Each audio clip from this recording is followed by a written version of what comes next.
हरियाणा में बीजेपी को नवरात्र में ही नया अध्यक्ष मिल जाएगा। इसके लिए मौजूदा अध्यक्ष मोहनलाल बडौली का नाम लगभग फाइनल है।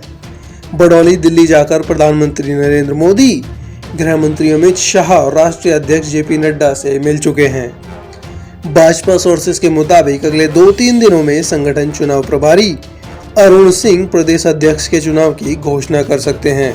इसके साथ ही पार्टी के 2 पूर्व सांसद, केंद्रीय मंत्री के करीबी एक नेता और एक जाति से जुड़ी लॉबी पर भी कार्रवाई हो सकती है।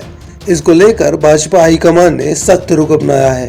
पार्टी को शक है कि ये लोग बडौली को दोबारा अध्यक्ष बनने से रोकने के लिए कसौली गैंगरेप में एक्टिव रहे। यह पूरी लॉबी अब भी इस मामले को हवा दे रही है, जिससे बडौली के साथ साथ पार्टी की भी बदनामी हो रही है। बीजेपी से जुड़े सोर्सेस के मुताबिक हरियाणा विधानसभा चुनाव में पार्टी को बहुमत के बाद बडौली को दोबारा अध्यक्ष बनाकर इसका इनाम मिलना तय था। इसी बीच उनके खिलाफ पिछले साल हिमाचल प्रदेश के कसौली में हुए गैंगरेप केस की एफआईआर वायरल कर दी गई। हालांकि पुलिस की जांच में यह फर्जी निकली। उल्टा जिस युवती ने रेप के आरोप लगाए वही हनी ट्रैप केस में फंस गई। अब भाजपा की अंदरूनी जांच में पता चला है कि बडौली से खुन्नस निकालने के साथ प्रधान पद पर नजर गड़ाए बैठे कुछ नेता इस साजिश में शामिल थे।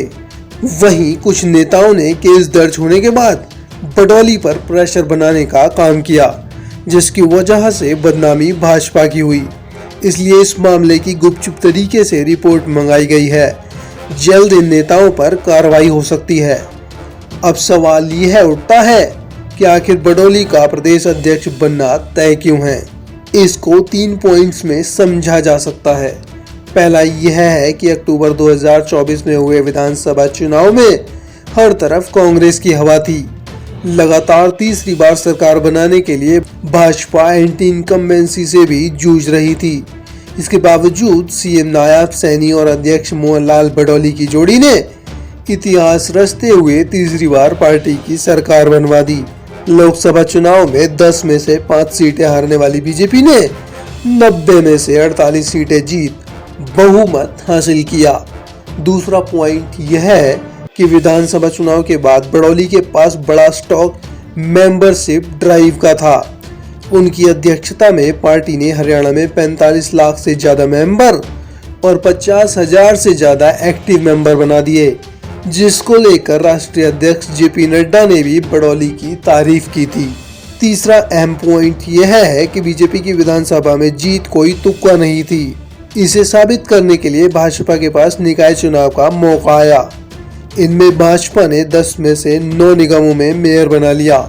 मानेसर में निर्दलीय मेयर जीती, लेकिन वह भी भाजपा के गुरुग्राम से सांसद व केंद्रीय राज्य मंत्री राव इंद्रजीत की ही समर्थक है। कांग्रेस का निगम चुनाव में सूपड़ा साफ हुआ। 23 नगर पालिका में से भी 8 भाजपा और 15 निर्दलीय थे। 5 नगर परिषद में भाजपा ने क्लीन स्वीप किया।